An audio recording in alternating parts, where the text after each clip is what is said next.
Good day, everyone. I'm Fedor Ouspensky, and I'm broadcasting from Washington, D.C. suburb. Welcome to Virtual Concert Hall's live classical music channel. We're connecting musicians and audiences in real-time live performances and music news from around the globe.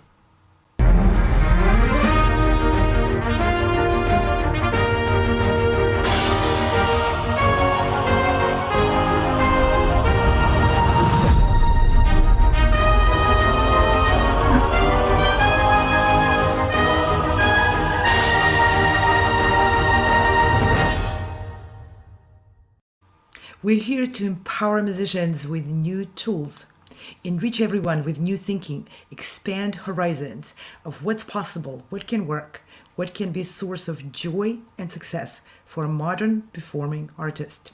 Novus, in collaboration with Virtual Concert Halls, is presenting today the works of living composers and their string quartets. This composer's voice concert features the Lehner String Quartet with Contemporary Quartet Project. Lehner String Quartet will be performing the works by composers Brauneiss, Jana Skarecky, Patricia Morehead, and Thomas Vieira. This unique broadcast is presented live on multiple streaming platforms. All performances will be archived on their related platforms, so you can watch a replay anytime if you missed this live performance. The Contemporary Quartet Project was designed to create new ways to produce contemporary string quartets written by living composers. It's a production project by Virtual Concert Halls in collaboration with Novus. And today I would like to present the Lehner Quartet, which is comprised of musicians of the Kennedy Center here in Washington, D.C. Two violinists, Natasha Bogachek and Zino Bogachek, Philippe Chao, viola, and Igor Zubkovsky, cello. The first composition we'll be presenting today is Supersymmetry by Thomas Vieira.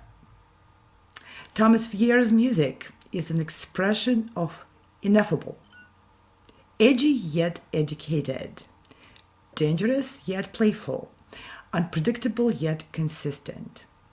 Thomas's vision of the world is not a nameless, faceless, culturalist morass of sameness, but a diverse collection of cultures and traditions that recognize and celebrate our similarities as well as our differences.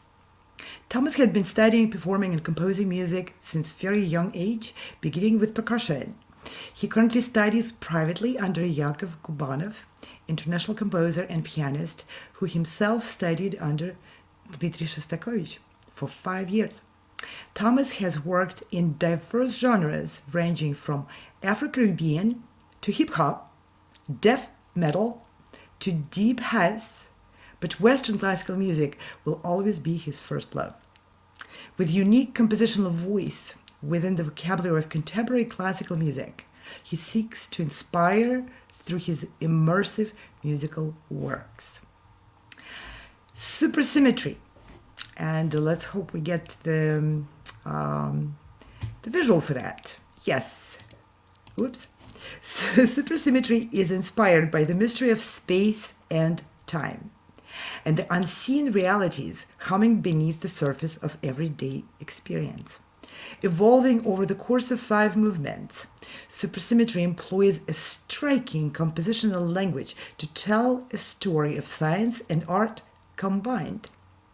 What begins as a straightforward exercise to count the spheres quickly escalates, bearing away the listener through microscopic worlds of infinite complexity and hidden dimensions where nothing is what it appears. The musical journey continues through new yet strangely familiar worlds with powerful plucked rhythms and suspenseful snail-like melodies adding to the mystery.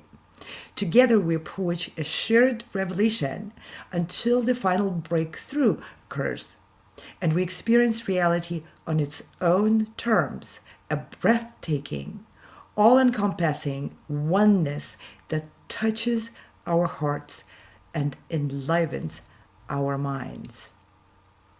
And here is Lehner Quartet with the performance of Supersymmetry by Thomas Vieira. Enjoy.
So you heard the first piece of our program, Supersymmetry by Thomas Vieira. And please stay with us until the end of the program because we have the composers here in our broadcast studio and we'll do brief interviews with the musicians who wrote those pieces. Please write your comments, questions. We will show them at the end of the concert after all the pieces we had been performed, and the composers will respond. The next piece on our program today is Kykloi by Brauneiss. Leopold Brauneiss was born in Vienna and studied musicology at the University of Vienna, as well as piano and musical education, and composition at the University of Music and Performing Arts Vienna. He is teacher for piano at Musikhochschule Wiener Neustadt and lecturer for harmony and counterpoint at the Institute of Musicology, University of Vienna, and Hochschule für Musik and Theater Felix Mendelssohn Bartholdy in Leipzig. The most important influence is the Tintinabuli style by Arvo Pärt, whom he met first in 1997, which led to long-term cooperation and even friendship. Articles and conference papers about Pärt and his way of composing had been published in different languages. His compositions have been performed, amongst others, by Gidon Kremer, Camerata Baltica, and many, many other orchestras. In 2020, second prize international composition competition, Bruno Maderna, the Bagatelles for string quartet.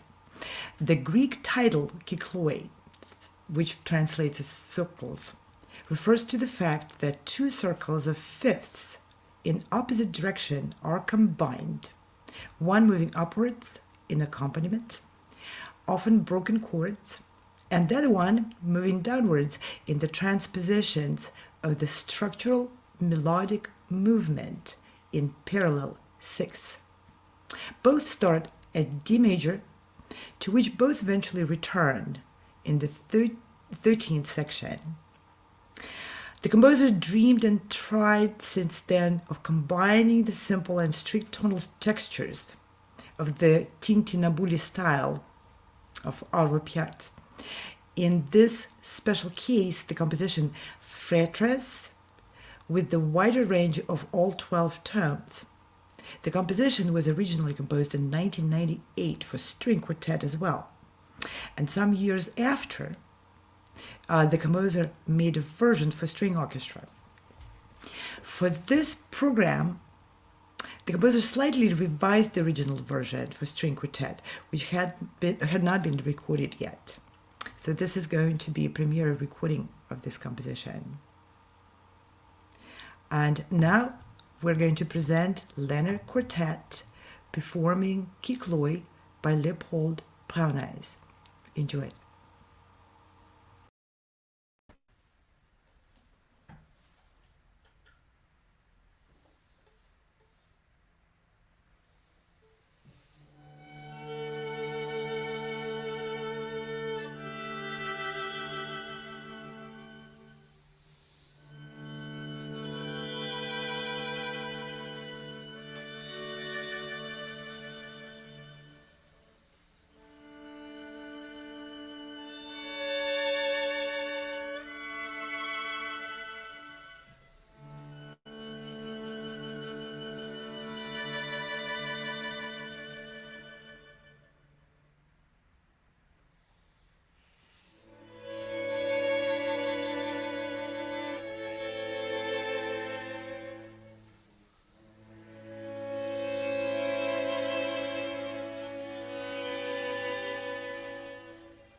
So, and that was Kykloi by Leopold Brauneiss. I hope you enjoyed this wonderful quartet composition, and please leave your comments and your questions for the composers, because we will have brief interviews at the end after the concert.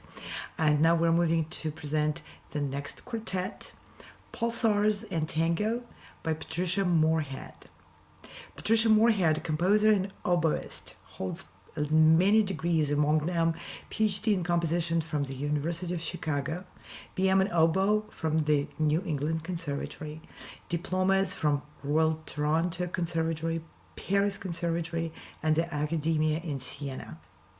Patricia is an associate composer of the Canadian Music Centre and the representative for Northern Ontario. She has taught composition in Roosevelt University, Dominican University, Columbia College in Chicago, and the Merit School of Music. She was commissioned by the North Bay Symphony Orchestra to compose a new symphonic work honoring the 250th anniversary of Beethoven's birth, for which she received a Canada Council grant. She is recipient of more than 40 commissions by performers in Chicago and festivals abroad. Her CDs, Good News Falls Gently and Brass Rail Blues, are available on Nirvana label, Nexus, and her woodwind compositions are published by Jenny. Pulsars and Tango is dedicated to Seth Bousted, Artistic Director of Accessible Contemporary Music, Chicago. And I believe we have a portrait of the composer. It is my first string quartet and expresses my interest in the universe beyond the bonds of Earth and the messages sent by pulsars across the vast space that separates galaxies, writes the composer. The first movement proceeds to the second movement through a recitativo-like connection. And that's another great passion of the composer, which is for the dance. This movement explores the tango of Argentina with its luscious implications. And now, please enjoy Pulsars and Tango by Patricia Morehead. I'll walk, otherwise you'll see me go down. You don't want to see that. You want me to just, that makes it looks less.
This was Pulsars and Tango by Patricia Morehead. And again, I would like to encourage everyone to stay until the end of the program because we'll have the composers join us for brief interviews. And please leave your comments, leave your questions. We'll bring them on screen for the composers to respond. And now we're moving on to the last piece in the program, Australian Images by Jana Skarecky. Canadian composer Jana Skarecky was born in 1957 in Prague, in the Czech Republic, and came to Canada in 1968. She studied composition with Peter Sculthorpe in Sydney, Australia, and received Master of Music degree. She has written for orchestra, chamber ensembles, choir, solo instruments, and voices. Her compositions have been performed in North America, Europe, Australia, New Zealand, and Japan. Some of her choral music is published by Alliance Publications in the United States. She has been chair of the Association of Canadian Women Composers and has served on the National Council of the Canadian League of Composers. Jana is also active as a visual artist, primarily painting with acrylics, and often composes and paints in parallel. She teaches piano as well as theory at the Royal Conservatory of Music. She is the translator of The Foundations of Modern Harmony by Karl Janacek from Czech into English. Please check her website at www.janaskarecky.com for more information.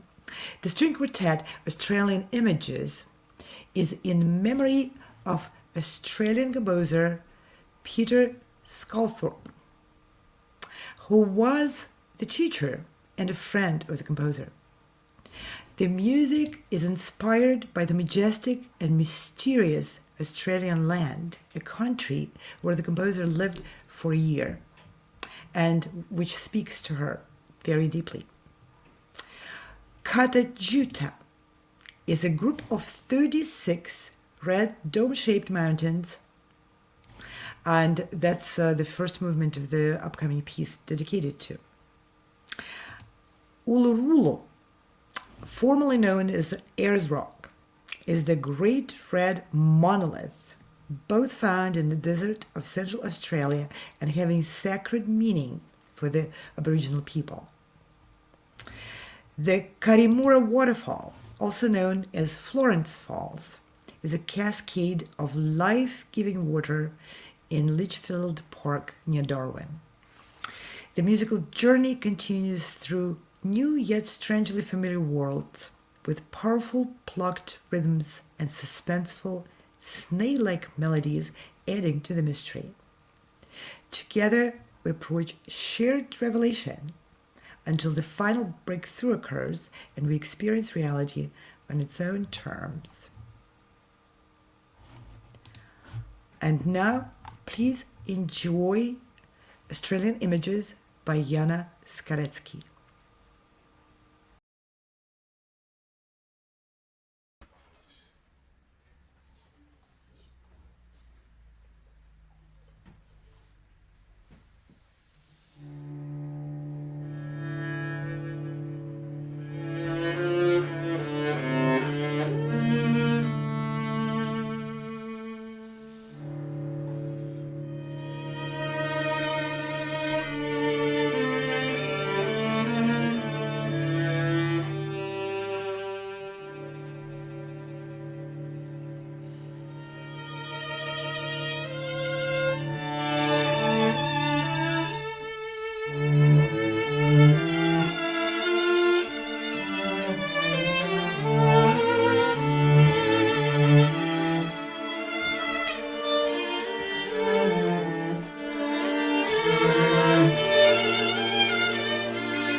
And that was Australian Images by Jana Skarecky, and the last piece in our program.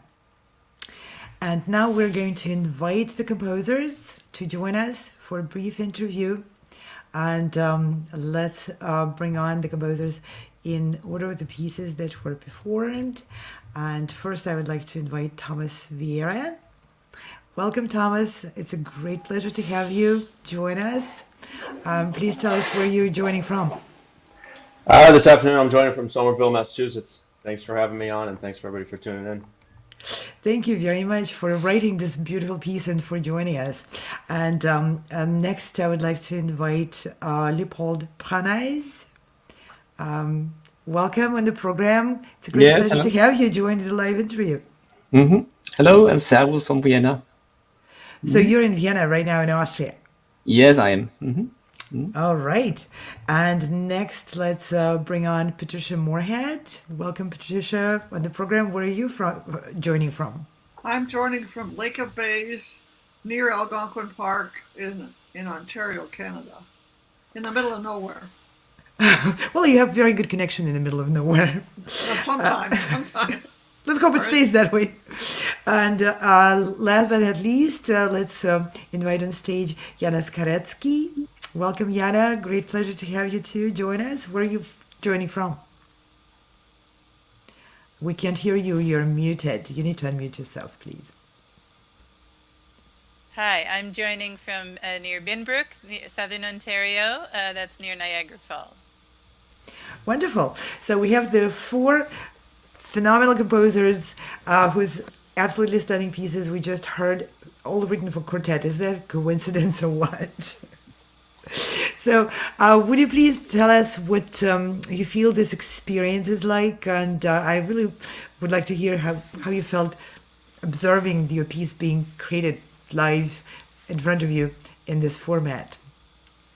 Anyone who wants to start the discussion, please. I'll jump in. Please. Having gone to the University of Chicago, I was taught how to jump in early. No, I thought the quartet was absolutely wonderful. The pieces are all so different. The creativity demonstrated by my three colleagues is totally overwhelming and wonderful. And the format has its glitches, but that's okay. The fact that we can be in so many different locations and hear our music is unbelievably wonderful. It's a great connection, great ability to connect from all these different parts of the world and not break the bank doing so, right? Instead of buying tickets to fly all over. Yeah, totally. You know, in today's day and age, it's great to be able to connect and hear some live music, share it with our fans, each other's fans, and definitely connect with some new composers. And I think Natasha, Zino, Philippe, and Igor did an amazing job, and it was great to hear them bringing the piece to life over the rehearsals, and then particularly today for the performance. Super cool. Yeah. So Jana, Leo, what would you like to pitch in? Yes, I would love to say thank you to the quartet for playing so beautifully. I think all of the pieces were very different, and they really brought them all to life very beautifully. Thank you so much. So I guess I have to add something else. Yeah, I'm sorry for my English, which is not that good because I'm not native speaker. So of course I fully agree, and I can add that this quartet was performed by local quartet here in Vienna, but they didn't do such a good job as the Lehner Quartet did. So this was the first time I really heard it like I wanted it to be performed. Oh, that's wonderful to hear. So you've gone through the whole process of this very new format of the project.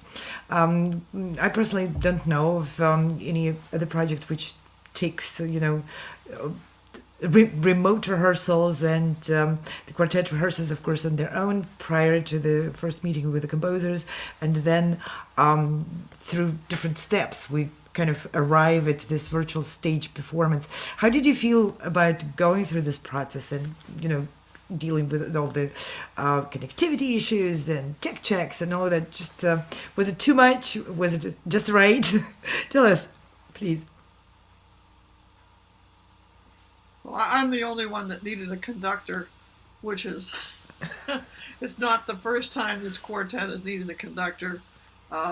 Like my associate in Austria, I've had it played a few times, and really, oh, great, yes, yeah, but not nearly as well as today. So today's performance was really wonderful, and if there were more time, I'm sure this quartet could do it without a conductor, but my lack of downbeats in my music can sometimes cause problems. But I want to thank the quartet so much for all their hard work, and for Peter for conducting it, just jumping in, and I appreciate that, because my husband is a conductor, but he's not close enough to the quartet to be able to do it. Anyhow, thank you. Maybe I should add that we have wonderful string quartets here in Austria. But yes, you do. But they don't just play my music, and maybe not. So that's the problem. Yeah. So, okay. Oh, it's on us to take it away. It seems to be. Yeah, I would say I think there's definitely a charm and a certain depth of in-person getting together with different people, but I think sometimes the virtual maybe allows things that couldn't have happened. Maybe there wouldn't have been a chance for us four composers to collaborate and perform together if if it was going to be in person. So I think there's trade-offs with the virtual versus the in-person, and certainly live music is incredible, but this is an amazing job that Rob and the team has done with the technology to make this happen.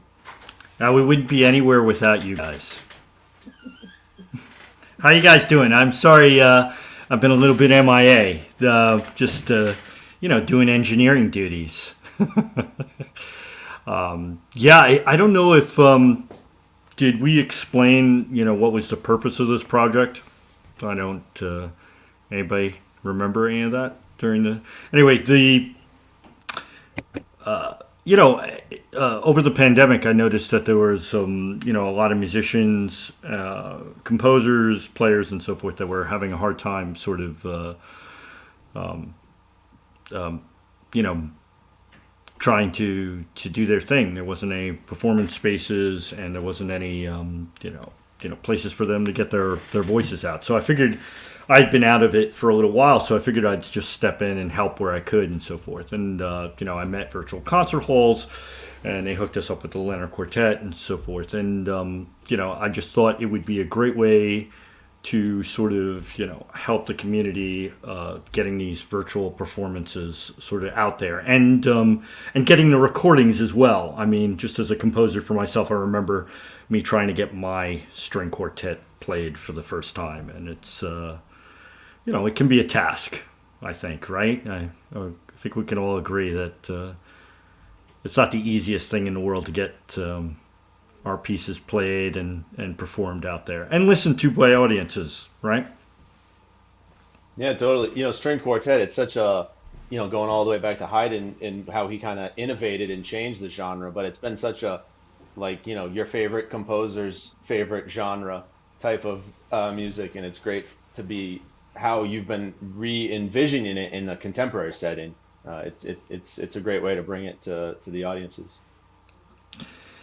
And so, I mean, what do you guys think about, you can be free. What's improvements, criticisms to the format, or it obviously would be great if we could get a hall, right? Soon. We'll be getting a hall soon, I think. But any other thoughts about that, or? Well, I think the technology despite a few little glitches where they showed my picture as Sculthorpe, which was very complimentary, but anyhow, I think there's relatively few glitches other than the ones I caused myself. And so I think the technology that you had going today worked very well.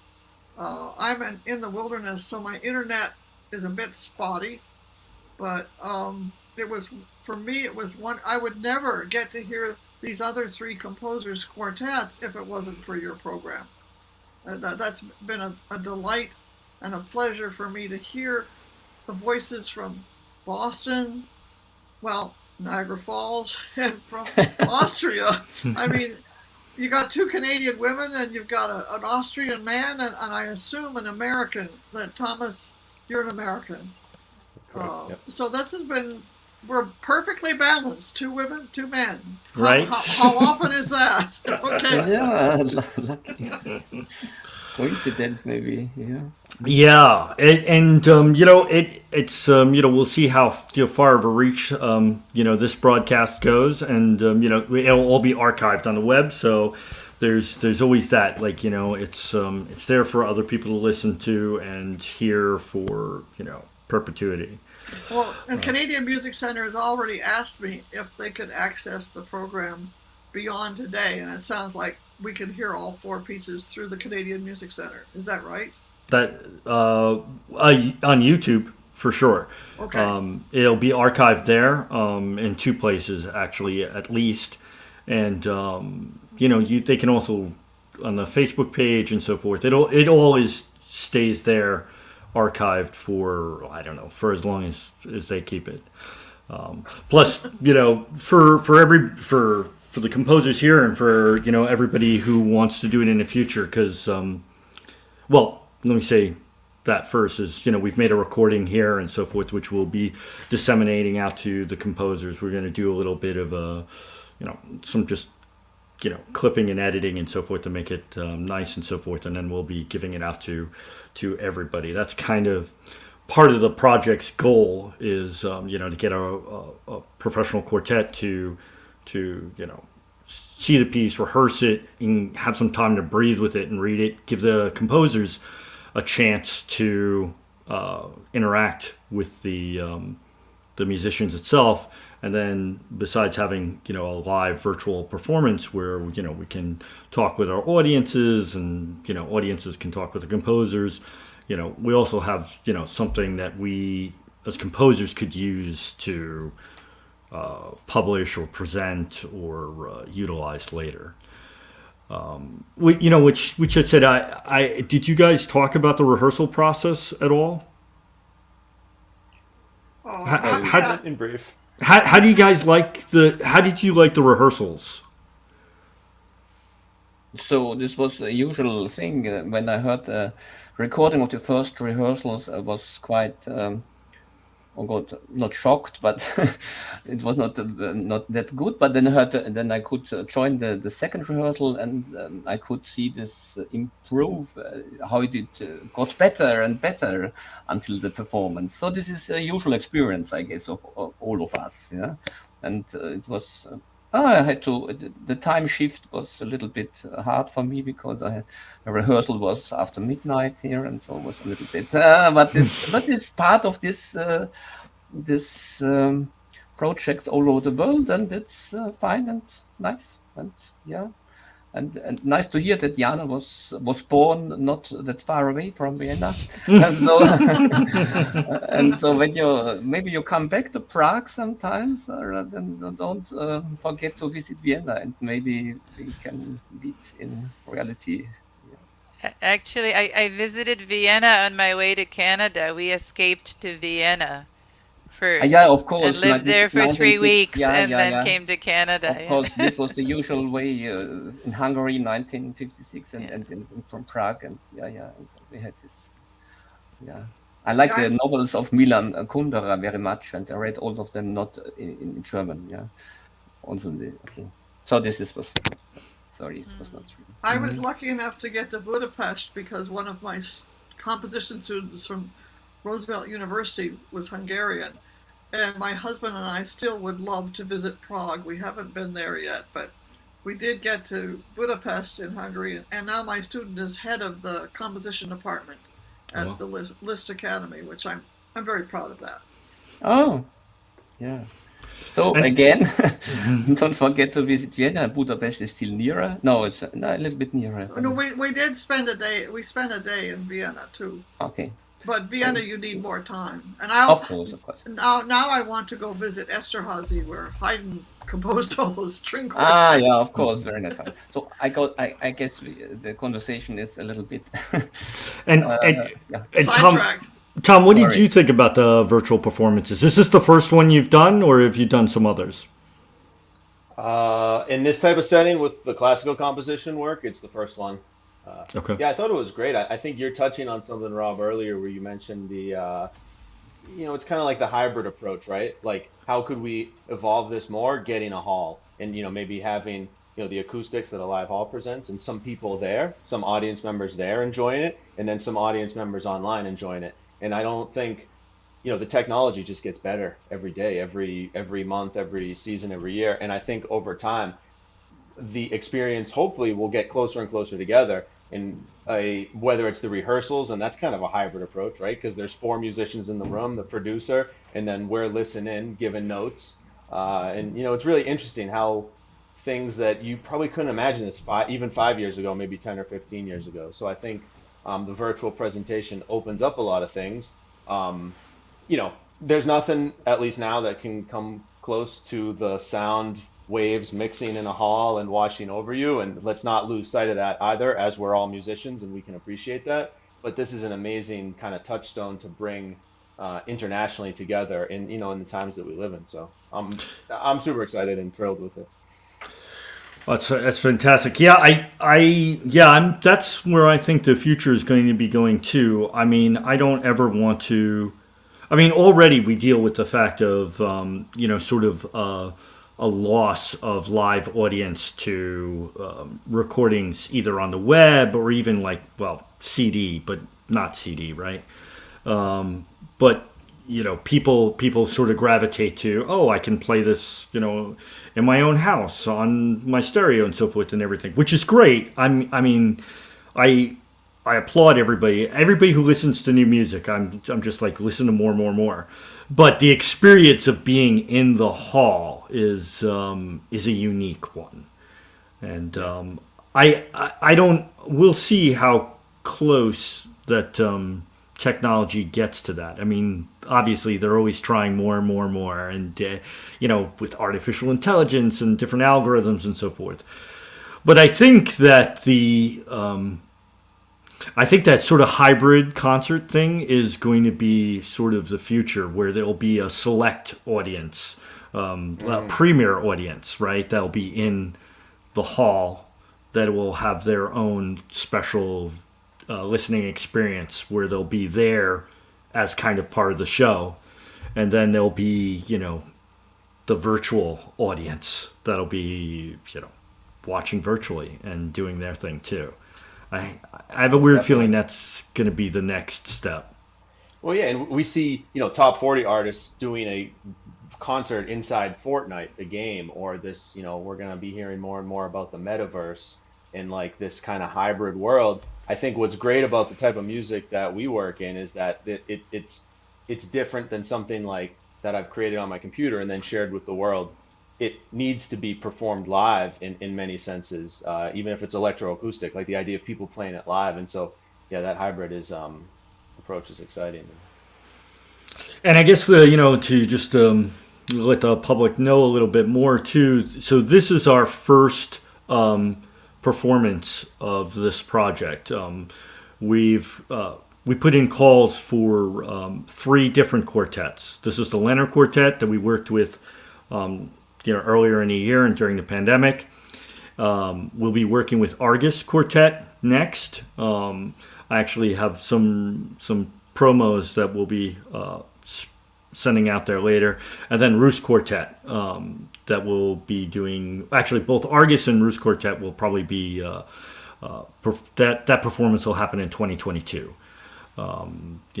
probably early. Well, Argus will happen early in the year. So everybody that submitted to all the composers that submitted to it, 3 different quartets read their pieces and then decided like which ones they wanted to play. We had a small selection round, if you want to call that. Backstage we call it a death match. But no, seriously. But yeah, and so this is the first group, and we'll be having another group happen shortly. How did you guys feel about that? I mean, that's sort of an interesting experience, right? I mean, when you submit, I mean, in general, I mean, everybody had their quartets beforehand, right? Nobody wrote specifically for this, right? No, but now we want to, at least now I want to. Yeah, I'm pretty excited to try to do another quartet. Yeah. And I guess let me say this too. We're not stopping. We're going to be doing this again. We'll probably put out a call spring of next year for. Well, we have. I'm hoping all 3 quartets are going to sign on board, but we're looking for more. So if there's any other quartets that are out there. So that's exciting. So you guys, I guess that's you want to do it again. That's good, right? Absolutely. Absolutely. But there are so many composers. I'm not sure if this rather egoistic if we if we want to be performed again. Yeah. Well, that's why we need more quartets. Yeah, that's okay. That's one good. of the things I've spent a lot of time with, if you can hear me, my internet's going funny, but I spent 20 years in Chicago with a group called Cube trying to get composers in Chicago who'd written pieces after they'd left school, because when you're in school, you have the performers to play your pieces. But once you leave school, then you're left out in outer space with nothing. So I formed a group to kind of address that. But that was all live, not this virtual work, right. which is, I call it quick kicking and screaming into the 21st century. Now we're in the 21st century for sure. That's right. As much as we didn't want to be there, we're there now, and it's not going to change. I the want to third address millennium even. That's right, the 3rd millennium. I think Jana's music. She's saying she wanted prepared to talk about her music. So why don't you tell us about your Jana. music? Jana, sorry. Pardon me. Jana, talk about, because you have this wonderful relationship with music and painting. Well, it's interesting with music and painting because the places that I visited in Australia, about which I wrote this string quartet, I also did paintings of them. So it's kind of working on both different areas together. And I had actually wanted to say a little bit more about the places that inspired the 3 movements of my piece, because they were places that my husband and I visited in 2013 when we went to Australia, which was also a time that we were able to visit Peter Sculthorpe, with whom I had studied in the 80s when I was there the first time. And he passed away the year after, so it was very... I felt very blessed that I had a chance to speak with him before he passed away at age 85. But the places that inspired my piece, 2 of them are in the central desert of Australia. And, it's a place that's very hot. It's kind of a dry heat, or lots of red earth and rock. And the Kata Tjuta, thank you very much for the images. It's actually, there are these 36 red dome-shaped mountains, and they're sacred to the Anangu people, the Aboriginal people of Australia in that area. And we were able to walk along a hiking trail in a part of that which was called the Walpa Gorge, which is one of the areas where visitors are allowed. And you have the giant red domes on either side of you, and it was just kind of an overwhelming experience. And the park is jointly run by the Aboriginal people and also white people. And one of the signs, which the signs are mostly written by the Aboriginal people from their point of view, And so they say, walk quietly and tread lightly, and hold in your heart the knowledge that this is a special place. It's beautiful. So that was something that was very meaningful to me. The second one about Uluru, which is that giant sandstone monolith. Thank you. 348 meters high. It's about 9 kilometers around it. Also sacred to the Anangu people. And in that rock, there are all kinds of fissures and ravines and caves, and there's some ancient Aboriginal paintings there as well. And we were able to see it, with the really glowing red color at sunrise. But we also saw it in the evening when there was a thunderstorm, and thunderstorms are very rare in the desert. So there was lightning, in the dark sky above it. And the next day, the water holes were all 2 meters more water than they normally have. And the frogs were going crazy. The frog chorus sound was just amazing. So that was Uluru. And the third one, the Karrimurra Waterfall, Florence Falls. You can see it's kind of a segmented waterfall in the large 2 streams of it at the end, going down into the cool plunge pool at the bottom. This is in Litchfield Park near Darwin in the Northern Territory. It's about 30 meters height, and there's a kind of a lush monsoon forest around it. And the traditional caretakers of the area are the Wangait people, and they again were saying something about it. They say because of the rapids and the currents, it doesn't matter how close you are to others because you won't hear them. It's a place exclusive to the individual, a spiritual place which brings peace of mind, and it feeds your mind and soul. So I just wanted to share those things with you. Thank you so much, Jana. It's beautiful. I wish I had been there, but I can picture it in my brain. It sounds like a fabulous experience. Did anybody else want to speak about their piece? I don't want to. Well, I'll say a little bit about Pulsars. The tango, I don't think I need to say much about. It's about the tango is the dance they did on where the boats came in Buenos Aires. But Pulsars fascinated me because I've always wanted to be an astronomer, and they come on and off like a lighthouse when they can penetrate to the Earth. What's interesting about pulsars, scientists are using pulsars to study extreme states of matter. They come from neutron stars, and they search for planets beyond Earth's solar system, and they measure cosmic distances with these pulsars. They've discovered, since 1967, I believe, about 2,400 of them, and there are probably many more.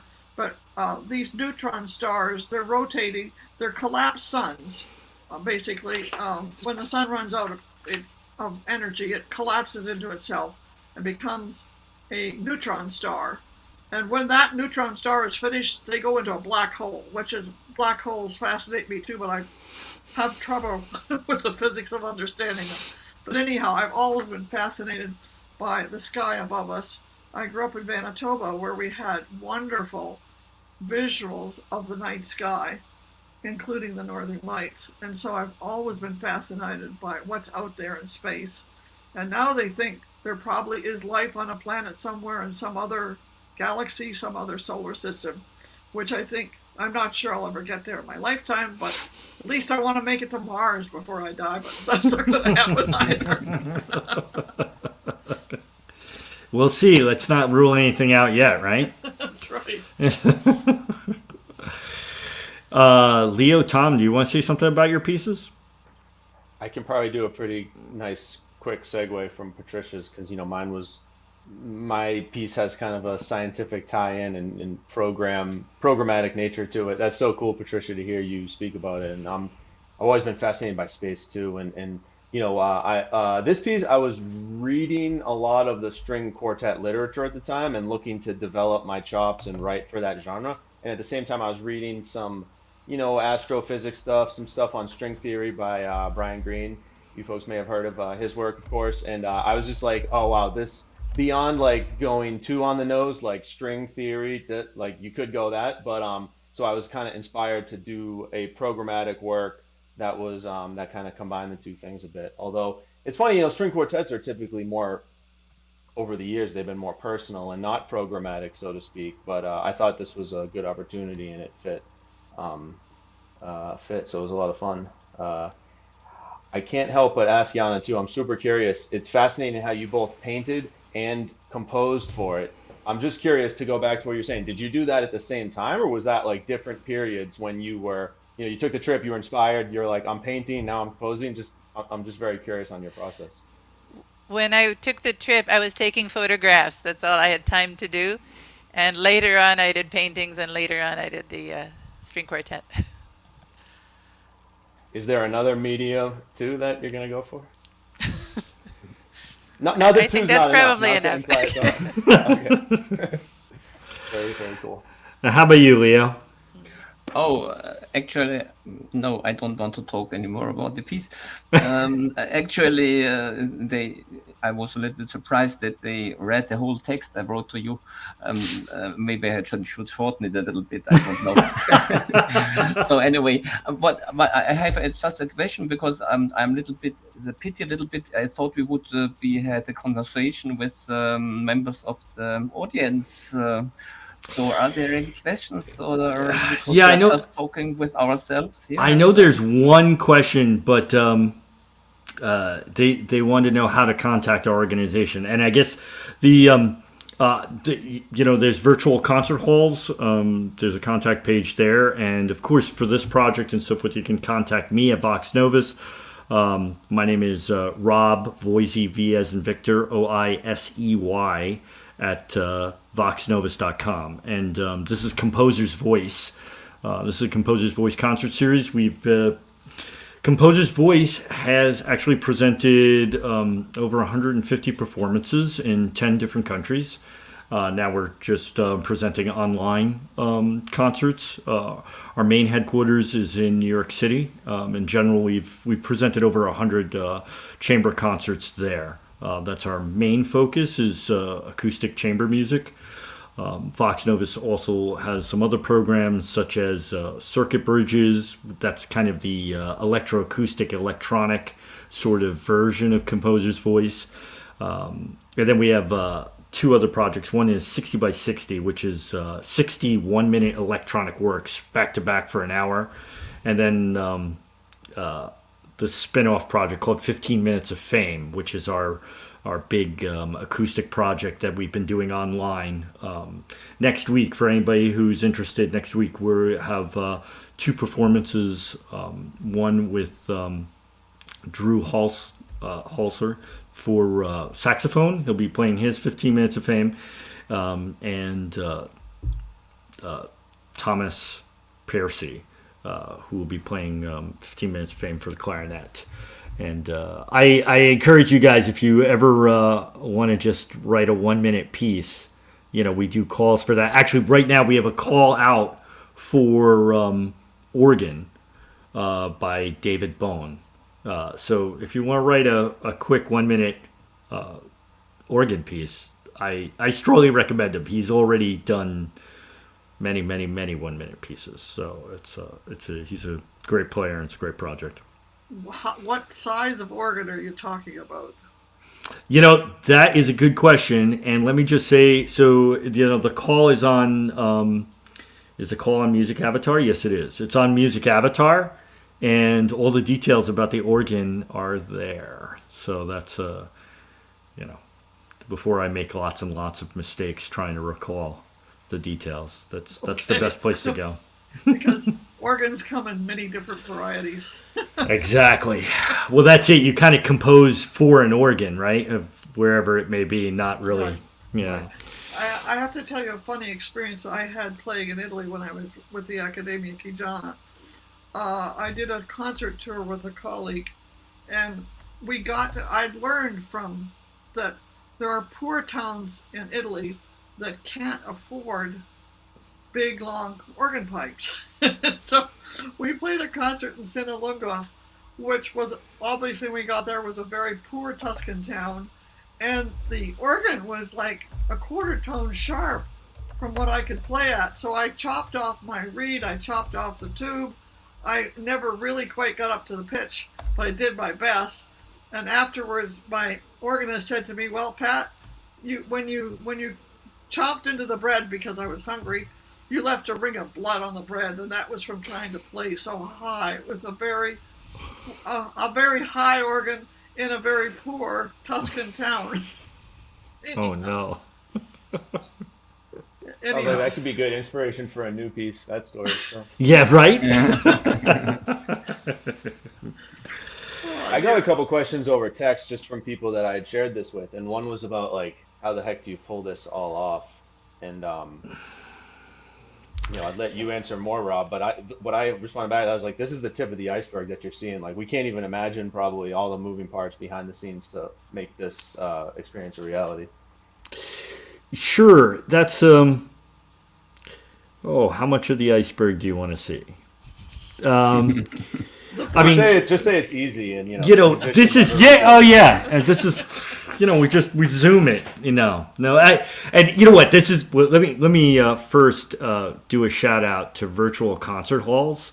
There is a whole team that is behind there, like just making sure that everybody is engineered. Fedor and Franny, they were helping with the rehearsals and with now, and Anna, just, there we go. I cannot thank them enough about just, this collaboration has, kind of made all of this possible. And, they are just a wonderful team that does a lot of hard work and so forth. And, and then beyond that, I created Vox Novus. I'm a composer as well.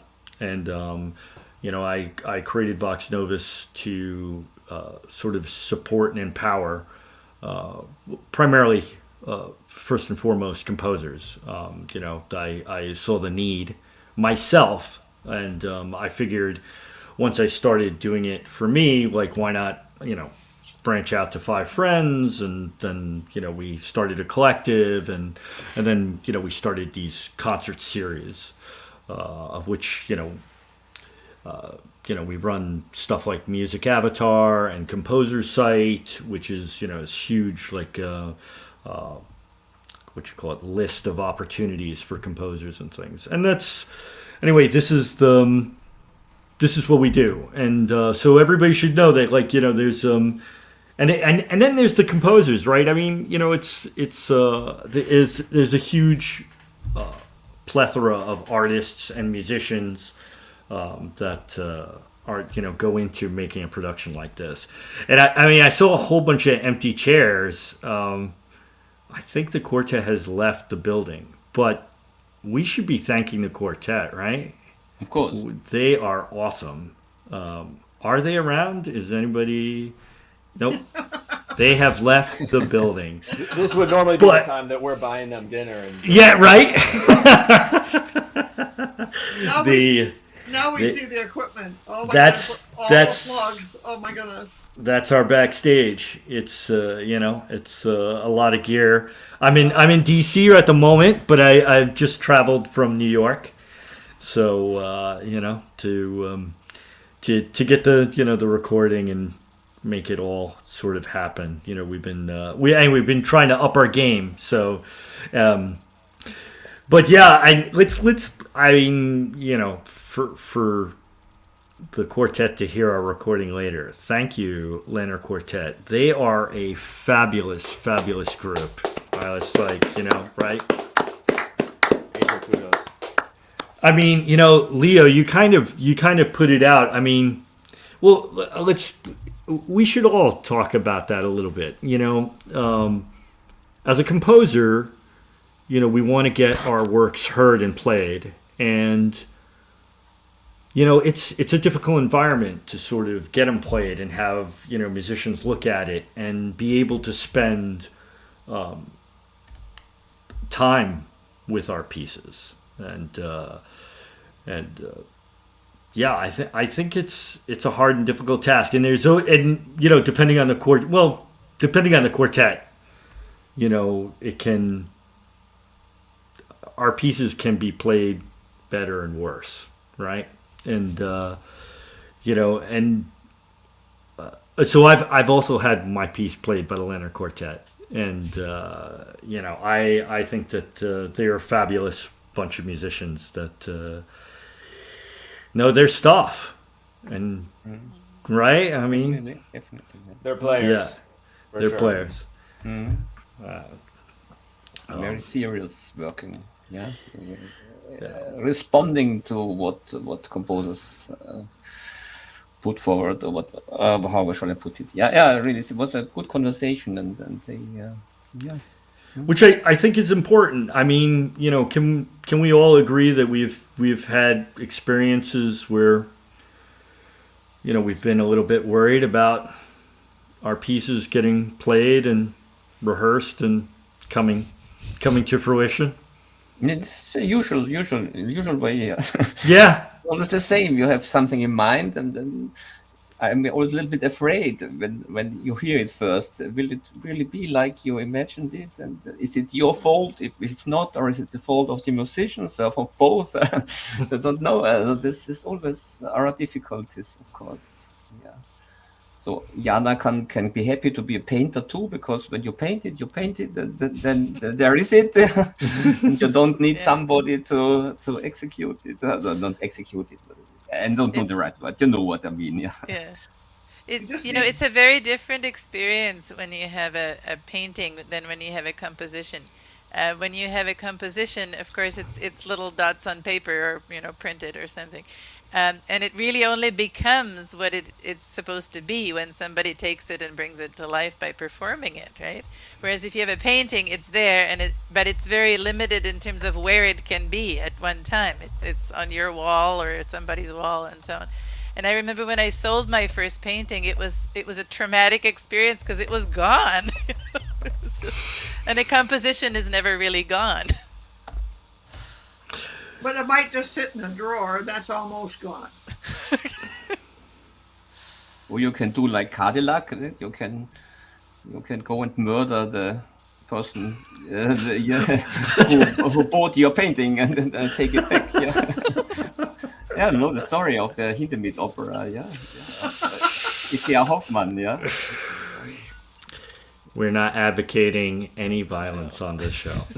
No, okay. I don't want to get banned here. No. No. So just I have a curious question. I have of course not been to YouTube, and so how many listeners did we have approximately? Is there any statistics? There are some statistics. It went up and down. This show did well. I don't have the total numbers in front of me, but yeah, we anyway, we're the reach grows. It's kind of an interesting sort of spike, and then it goes down, and then it bubbles up again. That's one of the good things about this. There's an artifact, or however you want to call it, that's out there now, and I'm sure we have people that can come and listen to it later. And so this is just going to grow over time, I think, just even this, who can do this performance. So. Just because we had an experience, I'm the executive board of the local composers association here, and we had such live streaming concert too. And they was surprised that there have been more listeners than ever have been in a concert room. So it could be more, yeah? At least this is our hope, yeah? And this is the advantage of having these live streams. Yeah? I think it's going to grow. From my experience, everything grows with frequency. So the more that we do it, the more the people will come. What's that saying? You build it and they will come. Mm. Well, guys, I want to thank you so much for being part of this project.